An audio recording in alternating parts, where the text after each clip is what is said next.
is recording. Okay, what do you want? You want me to start from the beginning? Or Yeah, start from the beginning. I want to hear the whole story. It's a long story. It's like 8,000 words. Okay.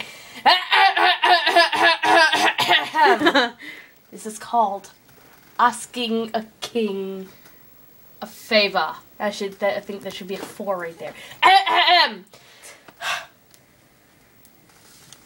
Okay, this is my stick.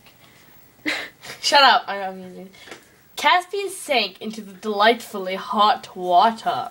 The tranquility of the bathroom calmed him like anything else ever could. At least he had yet to find said something. What? What? Yeah. Okay, shush. It's typo. It's really bad typo. The silence that filled the pretty spacious room was like gentle strokes on his nerves. So what he does, it's like gentle strokes, stroke. He had been discussing things with the blah blah blah lords, had not a very pleasant way to pass the day.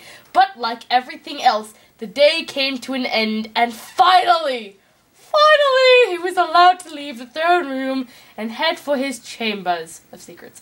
At some point, he wandered. My voice is really loud.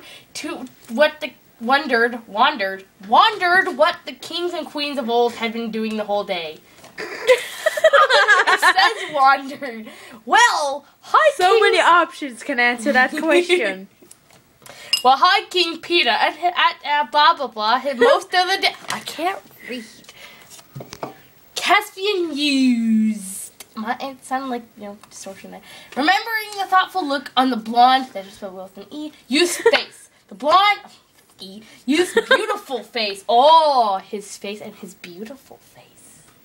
The dark brows knitted in confusion as Caspian realized we've only gotten like 3 sentences so far. Had been thinking, he sighed, as if he had no other problems? Question mark?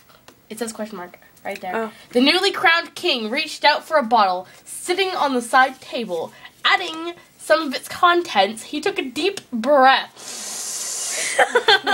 Inhaling the nice scent of several flowers. No, flowers. After he call me a flower, if he wants to, ladies and gentlemen. After he made sure the water had enough bubbles, he took, because those were my bubbles and he stole them, he took another breath, about to dive into the water, when suddenly the noise of leather boots hitting a stone floor reached his ears.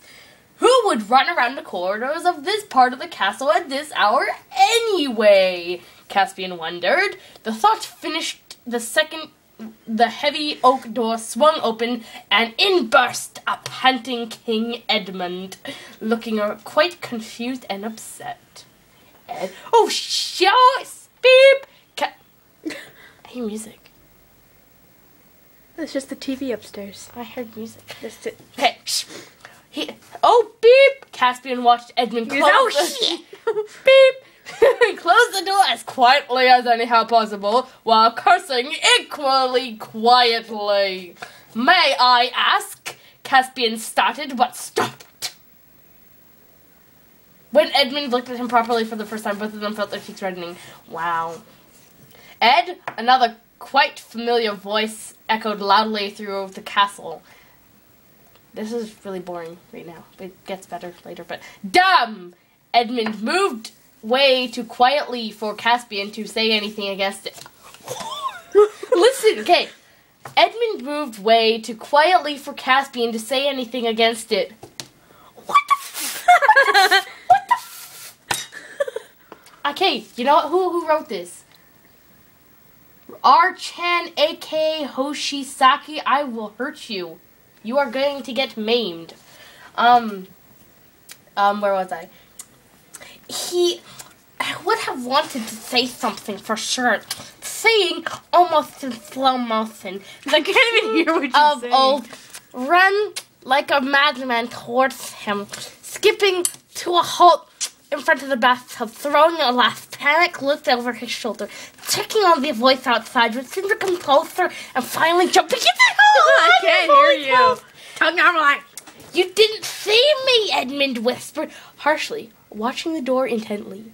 Caspian watched Edmund inhaling sharply as the door opened for a second time, and a flushed-looking High King Peter cried out for his younger brother. "Is that normal enough for you?" Eyeing Caspian must have put some sense back into him. He turned around, muttering a quick apology. oh my god,